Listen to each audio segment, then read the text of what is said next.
Hello मेरे प्यारे बच्चों, welcome back to our channel Richa Bhardwaj exam study. कैसे हैं आप सब? होप सो सब अच्छे होंगे। बच्चों, आज की क्लास ना बहुत ही इंपॉर्टेंट होने वाली है। आज की क्लास में आपके हिंदी से संबंधित बहुत ही अच्छे अच्छे क्वेश्चंस को यहाँ पर लेकर आए हैं। सारे ही क्वेश्चन जो है ना आपके एग्जाम में पूछे जा चुके हैं। सभी क्वेश्चन को रिपीटेड क्वेश्चन है, बिल्कुल भी वीडियो को स्किप मत कीजिए। वही क्वेश्चन है जो हर बार एग्जाम में अधिकतर आते ही आते हैं। तो चलिए स्टार्ट करते हैं। पहला क्वेश्चन स्क्रीन पर आ रहा है, पढ़ते हैं। पहले क्वेश्चन में क्या कह रहा है? सीमा कुत्ते से डरती है। पूछा जा रहा है सीमा किससे डरती है? तो कुत्ते से डरती है। इस वाक्य में कौन सा कारक है? ठीक है बच्चों, यहाँ पर बताना क्या है, तो 1 मिनट। हमको यहाँ पर बताना है कारक। कारक पूछा जा रहा है। अपादान कारक होगा, करक कारक होगा, कर्म कारक होगा या फिर संबोधन कारक होगा। अगर हम इस क्वेश्चन को ध्यान से देखें तो सीमा कुत्ते से डरती है, इसमें कौन सा कारक होगा? ऑप्शन ए बिल्कुल सही होगा, अपादान कारक हो जाएगा। कौन सा हो जाएगा? अपादान कारक। चलिए नेक्स्ट क्वेश्चन देखते हैं। तत्सम शब्द क्या है? तत्सम और तद्भव दो प्रकार के शब्द होते हैं। तत्सम क्या होता है? तत्सम होते हैं संस्कृत से लिए गए शब्द, और तद्भव क्या होते हैं? तद्भव आपके होते हैं हिंदी से संबंधित शब्द। ठीक है, तत्सम शब्दों में ना अधिकतर आधे शब्दों का प्रयोग होता है। जैसे कि यहाँ पर दिया जा रहा है अमृत है, माता है, काठ है, आंचल है। तो देखिए पहला ही ऑप्शन आपका राइट आंसर हो जाएगा। अमृत जो है वो कैसा शब्द है? एक तत्सम शब्द है। ठीक है, तो इसका जो हिंदी रूप होगा वो क्या होगा? अमीय हो जाएगा। माता को क्या कहते हैं? हम मात्र कहते हैं। मात्र जो है एक तद्भव शब्द है। ठीक है, काठ का तद्भव क्या हो जाएगा? तो काठ का तद्भव काष्ठ हो जाएगा। आंचल का तद्भव क्या हो जाएगा? अचल हो जाएगा। ठीक है, चलिए। ओ सॉरी, तद्भव नहीं, यहाँ पर हम तत्सम बता रहे हैं। इनके तत्सम हो जाए, तद्भव तो ये खुद ही है। ठीक है, चलिए नेक्स्ट देखते हैं। अगला क्वेश्चन हमारा है, सुहावना, लिखाई व छलिया में निहित प्रत्यय के लिए सही विकल्प का चयन कीजिए। 3 ऑप्शन आपको यहाँ पर दिए जा रहे हैं। सुहावना है, लिखाई है और छलिया है। तीनों में आपको क्या बताना है? प्रत्यय। देखिए प्रत्यय होता है और क्या होता है? उपसर्ग होता है। उपसर्ग वे शब्द होते हैं जो कि किसी भी शब्द के आगे लगाकर उसको पूर्ण करते हैं। प्रत्यय वे शब्द होते हैं जो किसी भी शब्द के पीछे लगकर उसको पूर्ण करते हैं। तो देखिए पहला ऑप्शन है अवना, खाई या, ठीक है, या फिर बना, आई या, आवना, ई या फिर आवना, आई या। तो देखिए सुहावना, सुहावना में कौन सा आपका प्रत्यय लगेगा? देखते हैं। तो सुहावना में लगेगा आवना। ठीक है, और लिखाई में आई और छलिया में या। ठीक है, ऑप्शन डी आपका यहाँ पर बिल्कुल ठीक हो जाए। नेक्स्ट क्वेश्चन देखते हैं। अगला क्वेश्चन हमारा क्या है? सुमित्रा में प्रत्यय होगा। सुमित्रा, सुमित्रा जो नाम है उसमें प्रत्यय बताना है। सुमित्रा में आ प्रत्यय छुपा है, आ, या फिर इत्रा या फिर त्रा प्रत्यय छुपा हुआ है। तो इस क्वेश्चन का जो राइट आंसर हो जाएगा वो आपका ऑप्शन ए हो जाएगा। सुमित्रा में बड़ा आ छुपा हुआ है। नेक्स्ट देखते हैं। अगला क्वेश्चन है, निम्न में कौन सा विलोम शब्द सुमेलित नहीं है? नहीं पूछा जा रहा है। ठीक है, यानी कि 3 यहाँ पर सुमेलित है, एक नहीं है। वो कौन सा है? देखिए पौराणिक प्राचीन होता है, कनिष्ठ ज्येष्ठ होता है, उग्र सौम्य होता है, ध्वंस निर्माण होता है। तो देखिएगा बच्चों, इस क्वेश्चन के में जो नहीं वाला ऑप्शन हो जाए वो क्या हो जाएगा? कनिष्ठ का ज्येष्ठ होता है, बिल्कुल ठीक है। उग्र का सौम्य होता है, बिल्कुल ठीक है। ध्वंस का निर्माण होता है।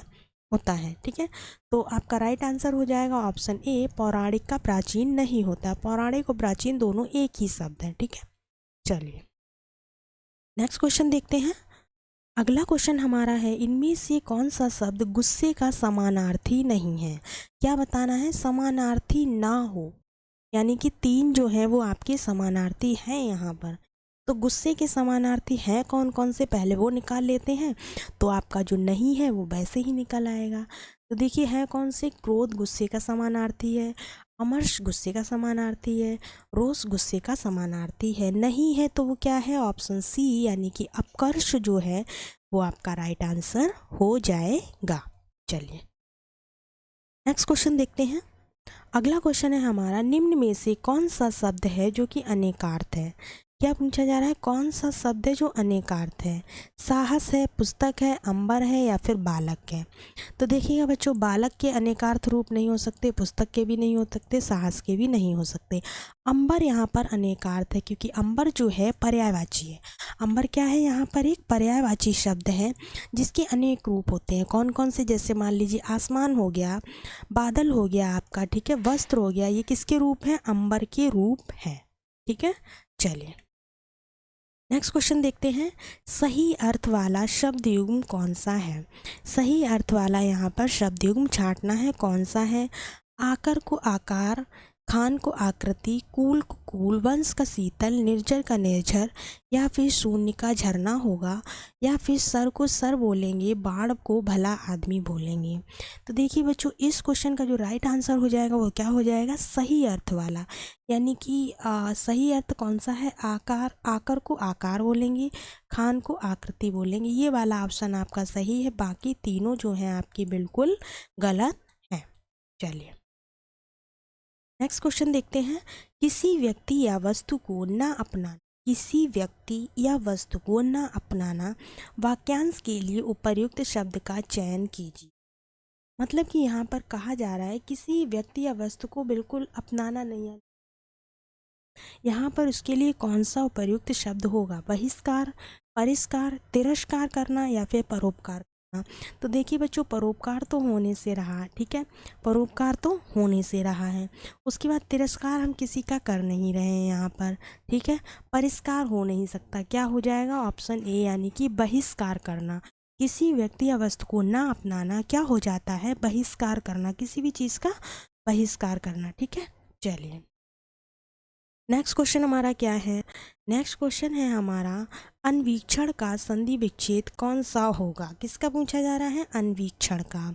तो देखिएगा बच्चों, पहला ऑप्शन है अनुधन ईक्षण, या फिर आपका ऑप्शन बी अनधन वीक्षण, या फिर ऑप्शन सी अनुधन ईक्षण, या फिर आपका ऑप्शन डी अनुधन ईक्षण। तो देखिए चारों में से जो राइट आंसर हो जाएगा वो आपका ऑप्शन ए हो जाएगा, यानी कि अनुधन ईक्षण जो है वो अन्वीक्षण का संधि विच्छेद हो जाएगा। चलिए नेक्स्ट क्वेश्चन देखते हैं। अगला क्वेश्चन है हमारा, निम्न में से कौन सा वाक्य मिश्र वाक्य है? किसको बताना है? मिश्र वाक्य को। मिश्र वाक्य कौन सा वाक्य है, यहाँ पर इसकी पहचान करनी है, ठीक है। तो देखिएगा, विद्वान सब जगह पूजा जाता है, अच्छा लड़का माता पिता की आज्ञा मानता है, वह पुस्तक राम की थी, जब सवेरा हुआ तब हम लोग बाहर आए। देखिए तीनों ही शब्द जो बिल्कुल सिंपल से हैं, मतलब तीनों वाक्यों को एक ही बार में पूरा कर दिया गया है, तो इसमें से मिश्र वाक्य होने से रहे। तो ऑप्शन डी क्या है? जब सवेरा हुआ तब हम लोग बाहर गए, इसमें दो वाक्यों को जोड़कर एक वाक्य बनाया गया है, इसलिए यहाँ पर ये क्या माना जाएगा? मिश्र वाक्य हो जाएगा, यानी कि ऑप्शन डी इस क्वेश्चन का राइट आंसर हो जाएगा। नेक्स्ट देखते हैं। अगला क्वेश्चन है, करुण रस का स्थायी भाव क्या है? करुण रस जो होता है ना, उसका स्थायी भाव यहाँ पर बताना है। उत्साह होगा, शोक होगा, रति होगा या फिर हास्य होगा। तो बच्चों देखिएगा, करुण रस का जो स्थायी भाव हो जाएगा वो क्या हो जाएगा? ऑप्शन बी हो जाएगा, यानी कि शोक। शोक जो है करुण रस का स्थायी भाव है। इसी तरह से आपका उत्साह किसका स्थायी भाव है? तो ये वीर रस का हो जाएगा। रति किसका है? रति आपका किसका होता है? श्रृंगार रस का होता है। हास्य किसका होता है? तो हास्य आपका हास्य रस का होता है। नेक्स्ट देखते हैं, छंद। छंद यहाँ पर थोड़ा सा गलत लिखा हुआ है। छंद से संबंधित गणों की सही संख्या क्या होती है? यानी कि छंद के गणों में कितनी संख्या होती है? 6 होती है, 7 होती है, 8 होती है, 10 होती है। तो बच्चों देखिए, जो छंद होते हैं उसमें गणों की संख्या आपकी कितनी होती है? 8 होती है। कितनी होती है? 8 होती है। चलिए चलिए नेक्स्ट क्वेश्चन देखते हैं। अगला क्वेश्चन है हमारा, नेकी कर दरिया में डाल, नेकी कर और दरिया में डाल लोकोक्ति का उपयुक्त अर्थ क्या है? तो देखिए, मदद करके मदद की उम्मीद करना, उपकार करके उपकार की बात को भूल जाना, घृणा के बदले प्रेम करना, कष्ट सहकर परोपकार करना। देखिए बच्चों, नेकी कर दरिया में डाल, यानी कि साफ साफ पता चल रहा है उपकार करके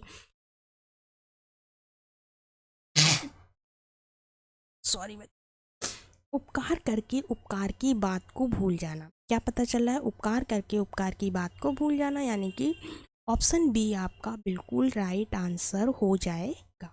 चलिए नेक्स्ट देखते हैं। अगला क्वेश्चन है हमारा, अवधी बोली किस अपभ्रंश से विकसित हुई है? अवधी अवधी बोली जो है वो किस अपभ्रंश से विकसित हुई है? मागधी से, अर्धमागधी से, सौरसेनी से या फिर ब्राह्मण से? तो देखिएगा बच्चों, इस क्वेश्चन का जो आंसर हो जाएगा वो क्या हो जाएगा? तो वो हो जाएगा आपका ऑप्शन बी, यानी कि अर्धमागधी से हुई है अवधी बोली। ठीक है, देखिए पहला जो है मागधी, मागधी में आपकी कौन कौन सी आती है? भोजपुरी आती है, मैथिली आती है, मगही आती है। इसी तरह से सौरसेनी में आपकी कौन सी आती है? तो सौरसेनी की बात करें तो इसमें पश्चिमी हिंदी आती है, राजस्थानी आती है, गुजराती आती है। ठीक है, ब्राह्मण में क्या आती है? ब्राह्मण में आपकी आती है सिंधी। ठीक है, चलिए नेक्स्ट क्वेश्चन देखते हैं। अगला क्वेश्चन है आपका, कछुआ धर्म और मारेसी मोही कुठाव किसकी रचना है? कछुआ धर्म और मारेसी मोही कुठाव किसकी रचना है? तो बच्चों देखिए, आज अध्यापक पूर्ण सिंह की है, चंद्रधर शर्मा गुलेरी की है, भारतेंद्र हरिश्चंद्र की है या फिर राम वृक्ष बेनीपुरी की है? इस क्वेश्चन का राइट आंसर क्या हो जाएगा? तो बच्चों देखिए, इस क्वेश्चन का जो राइट आंसर हो जाएगा वो आपका हो जाएगा ऑप्शन बी, यानी कि चंद्रधर शर्मा गुलेरी की। इनकी एक बहुत ही इंपॉर्टेंट रचना है, उसने कहा था, बहुत पूछी जाती है एग्जाम में। ठीक है, इसी तरह से आप देखिएगा, अध्यापक पूर्ण सिंह की कौन सी रचना पूछी जाती है? तो वो पूछी जाती है आपकी कन्यादान। कौन सी पूछी जाती है? कन्यादान। ठीक है, ऑप्शन सी में क्या है? भारतेंद्र हरिश्चंद्र की बहुत पूछी जाने वाली रचना है नील देवी हो गई, एक आपकी दुर्लभ बंधु हो गई। ठीक है, इसी तरह से जो राम वृक्ष बेनीपुरी हैं, इनकी बहुत पूछी जाती है पतितों के देश में और माटी की मूर्तें। कौन कौन सी पूछी जाती हैं? पतितों के देश में और माटी की मूर्तें। ठीक है, चलिए नेक्स्ट क्वेश्चन है आपका, हुंकार। हुंकार काव्य संग्रह के रचयिता कौन थे? हुंकार जो काव्य संग्रह है उसके रचयिता कौन है? मैथिली शरण गुप्त, माखनलाल चतुर्वेदी, नागार्जुन है, रामधारी सिंह दिनकर हैं। तो बच्चों देखिएगा, जो हुंकार है उसके जो राइट आंसर हो जाएगा वो रामधारी सिंह दिनकर जी हैं हुंकार के। इनको हिंदी का राष्ट्रकवि भी कहा जाता है। क्या कहा जाता है? इनको हिंदी का राष्ट्रकवि भी कहा जाता है। और देखिएगा, मैथिली शरण गुप्त की जो मोस्ट इम्पॉर्टेंट रचना है वो क्या है? जयशंकर वध है, साकेत हो गया, एक आपकी यशोधरा हो गई, बहुत पूछी जाती है। ठीक है, चलिए नेक्स्ट क्वेश्चन देखते हैं। अगला क्वेश्चन है, निम्नलिखित में से कौन जीवनी है? यहाँ पर आपको 4 ऑप्शन दिए गए हैं, चारों में से जीवनी कौन सी है? अतीत के चलचित्र, चिंतामणि, आवारा मसीहा, नीड़ का निर्माण, फिर। तो देखिएगा बच्चों, इसमें से जो जीवनी है वो कौन सी हो जाएगी? वो हो जाएगी आपकी आवारा मसीहा। आवारा मसीहा क्या है? तो आवारा मसीहा एक जीवनी है। ठीक है, अतीत के चलचित्र किसकी है? महादेवी वर्मा की है। चिंतामणि किसकी है? तो चिंतामणि आपकी रामचंद्र शुक्ल जी की है। चलिए नेक्स्ट देखते हैं। अगला क्वेश्चन हमारा है, गुरु जी मेरा स्वीकार करें। रिक्त स्थान में भरने के लिए नीचे दिए गए विकल्पों में से उपर्युक्त शब्द चुनना है। अभिनंदन स्वीकार करें, स्वागत स्वीकार करें, अभिवादन स्वीकार करें या फिर अभिमान स्वीकार करें? तो बच्चों देखिए, अभिमान तो होने से रहा, अभिमान कौन स्वीकार करता है? अभिनंदन तो किया जाता है, स्वीकार नहीं किया जाता, स्वागत भी किया जाता है। तो गुरु जी मेरा क्या स्वीकार करें? अभिवादन। ठीक है, क्या स्वीकार करें? अभिवादन इसका राइट आंसर हो जाएगा। नेक्स्ट क्वेश्चन क्या है? रविवार है वह घर पर ही रहेगा। रविवार है वह घर पर ही रहेगा, रेखांकित शब्द को पहचानिए। तो देखिएगा, सर्वनाम होगा, प्रत्यय होगा या फिर निपात होगा या फिर उपसर्ग होगा। रविवार है वह घर पर ही रहेगा, इसको पहचानना है। तो यहाँ पर क्या हो जाएगा? निपात हो जाएगा। क्या हो जाएगा? निपात हो जाएगा। चलिए होप सो बच्चों आपको क्लास अच्छी लगी होगी। क्लास में अगर आपकी कोई भी क्वायरी हो तो आप कमेंट्स बॉक्स में कमेंट कर सकते हैं। इसके अलावा आप कुछ भी पूछना चाहते हैं तो कमेंट्स बॉक्स में कमेंट कीजिएगा या फिर हमको फेसबुक पेज पर फॉलो कीजिए। चलिए मिलते हैं नेक्स्ट वीडियो में, तब तक के लिए धन्यवाद।